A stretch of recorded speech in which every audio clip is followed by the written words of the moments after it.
So I know I don't need to tell you that the world is a lot right now, and while it's important to stay informed, I think most of us have probably made some variation of the goal for ourselves of spending less time on our phones doom scrolling. So I'm going to share what's been working for me lately for reducing my screen time and reducing my anxiety, and it does not require you to buy anything. Hi, I'm Megan or Maggie Mouse, and I share how to live a magical lifestyle wherever you are. Today we are on my couch, and not gonna lie, I spend a lot of my time here. If you don't know, I work a day job. Like, content creation is not my full-time job, but I work my day job primarily from home. So I have like a little home office area. That's where I spend the most of my work day, and I have gotten a lot better about not being on my phone or like social media during the workday. So I've established those boundaries, but I've found that in the evenings and in my like personal free time, I, start scrolling and you don't stop. Especially in the evenings, especially during the winter when it's dark earlier still. You sit down on the couch after you eat dinner and then you just start scrolling to kind of catch up on the day and just have a little bit of downtime. Next thing you know, hours have gone by, and I know I'm not alone in this issue. I've kind of created my own variation of what I've seen trending, ironically, on like TikTok and Instagram, etc., which people are calling an analog bag. And it's just a tool you can utilize to help you have things on hand and close by to keep you from doom scrolling. So if you're watching this, you're probably like me, or I'm assuming that you have some sort of like creative passion or hobby or maybe like a side hustle kind of thing that you would like to spend more of your personal time doing. But it seems like that's not just happening organically, because again, you sit down once you have your free time and next thing you know, that free time is gone. So this technique of having an analog bag is really just setting yourself up so that when you do have like your downtime, all those things are right there, and it removes that barrier to entry to like start your hobby or task or whatever it is that you want to do, because it's all right there. It's not like, oh, that's in the other room, or I got to get this stuff out. It's already there with you.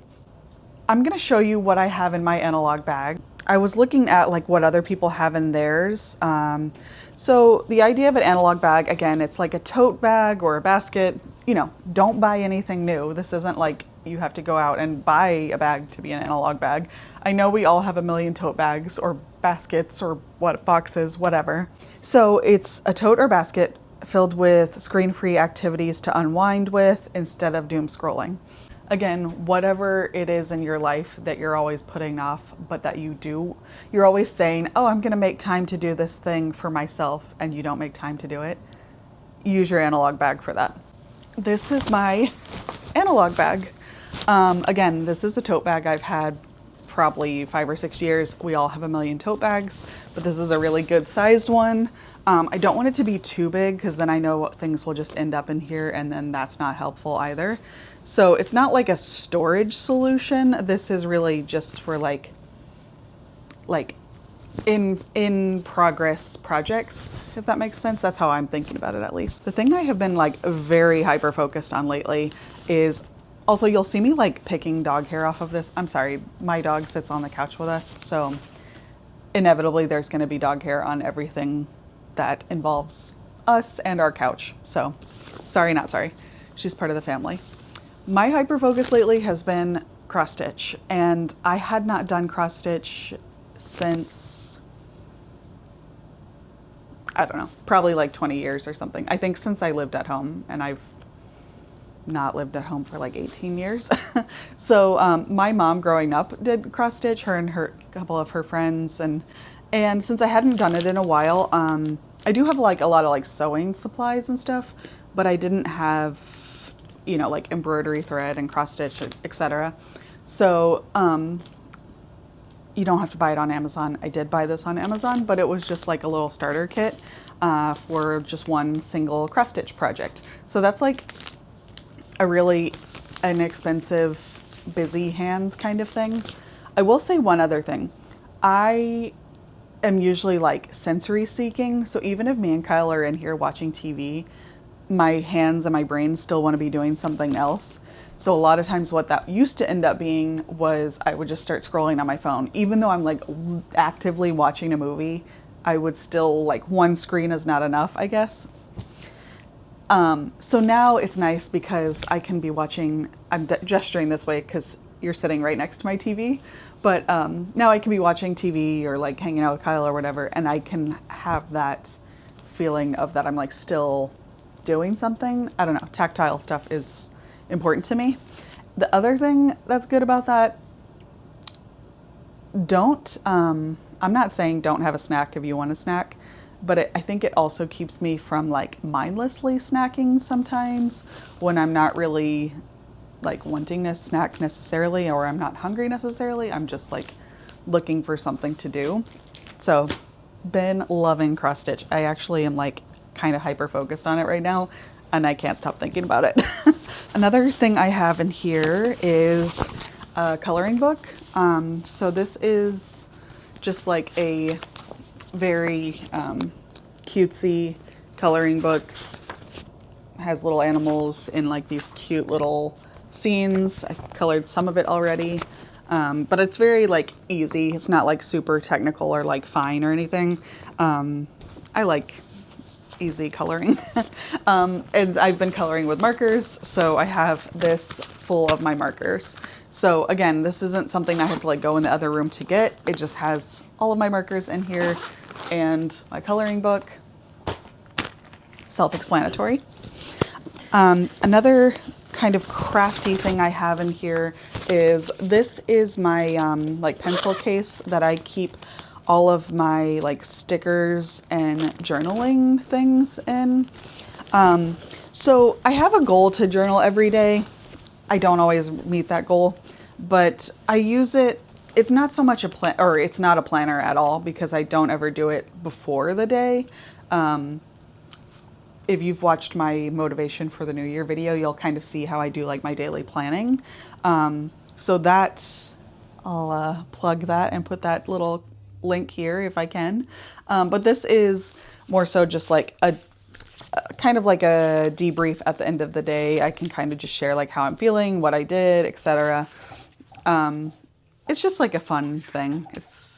I like stickers. I like documenting my life. I've always, even as a kid, I was very much into like writing down stuff I did. And I know that it's not important. Like I have a very ordinary life. So it's not like I have these like grandiose thoughts that my life has importance, but it's important to me. It's kind of fun to look back on also. And I did notice something about this. It's kind of like gratitude journaling in the sense that sometimes you can get caught up in like, making like broad statements about your life, like, oh, I'm always stressed out, or work always sucks, or whatever. Like I never do anything fun. And it's kind of fun to look back on this because you realize that I feel like you have more good days than bad, if that makes sense. And like the day to day, this is our life, this is it. So I don't know if that makes any sense, but that's how I use my journal. And I usually just do like literally like 1 page per day. And so this thing keeps my journal in there and all of my stickers that I've collected. That's what's in here. Also, along with my journal, I just have like a little pencil pouch. And this has, these are like colorful pens, highlighters, etc. because I just use those in there. So far we have like my cross stitch, my coloring, and this is like my journaling stuff. Another thing I keep in here is that I have been keeping in here is my headphones, which isn't really conducive to like not being on my screen. But the reason I have these in here is because if I need to like edit a YouTube video, I have to kind of like lock in for that. So I put my headphones on, but I don't always like to have to be like in the other room sitting at my desk to do that. So a lot of times, like, in the evenings, like me and Kyle will be hanging out, but I'll just go into editing world for a little bit and have my headphones on. So that's why that's in there. It's not really screen free, but it's not scrolling a feed. You know what I mean? Like it's a means to an end for a project. And kind of on that same note, I have my iPad in here. Again, obviously not screen free. It's literally a screen. But again, as you know, if you watched my motivation for the New Year video, I do my daily plans on my iPad. So that's why I usually have that on hand with me when I'm like hanging out and having like my evening time planning for the next day. And then the last things that are in here are just a couple books. Sometimes I'll keep these on my bedside table. I do have like my to be read pile on my bedside table. And then once I read them, I put them on my bookshelf. But I put my books in here that I'm currently reading.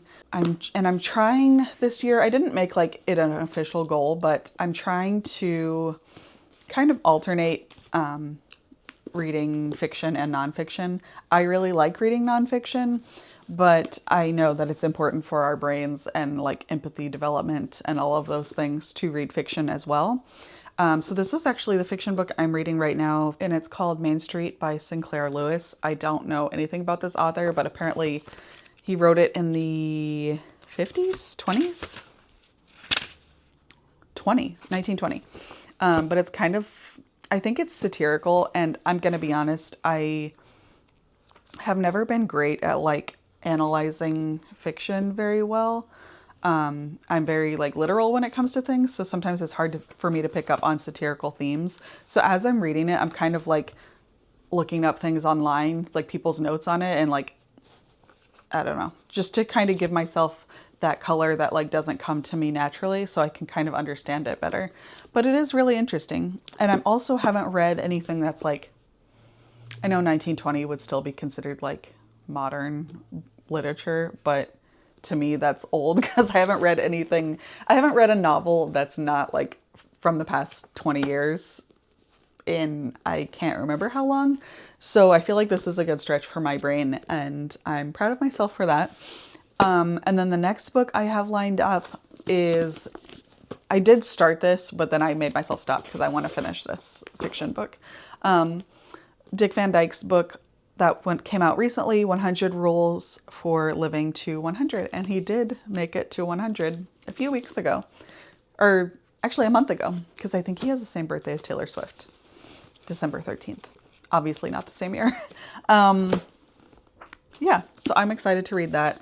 I love nonfiction, and I think this will be really nice because he just has such a good vibe and outlook on life. And I genuinely feel that's part of how he's lived as long as he has, that like positivity.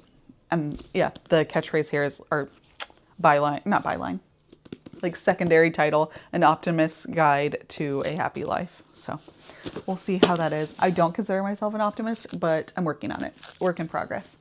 So all of that is what I have in my analog bag. So again, it's kind of, it's definitely like a fluid thing. Like as I'm like interested in things or lose interest in things, like I go through phases with things like coloring. Like I might not touch that for months, but then I'll like get back into it. So it's not always going to be the same thing in my analog bag, but it's also been working really well for me. I will say the other thing that it's been working really well for, as you can see in action right now, is not feeling like I have to like clean the whole living room after I've done a project. Because sometimes that is the barrier to like, oh, I should do this evening, but then it's going to make a mess, etc. Like it's very like self-contained. So it's been working for me. Let me know in the comments if you've been reading, if you've seen like TikToks or anything about an analog bag, and if you think it would be helpful to you. So thanks for watching. Please give this video a thumbs up, and I'd be so appreciative if you should decide to subscribe, and I'll see you real soon.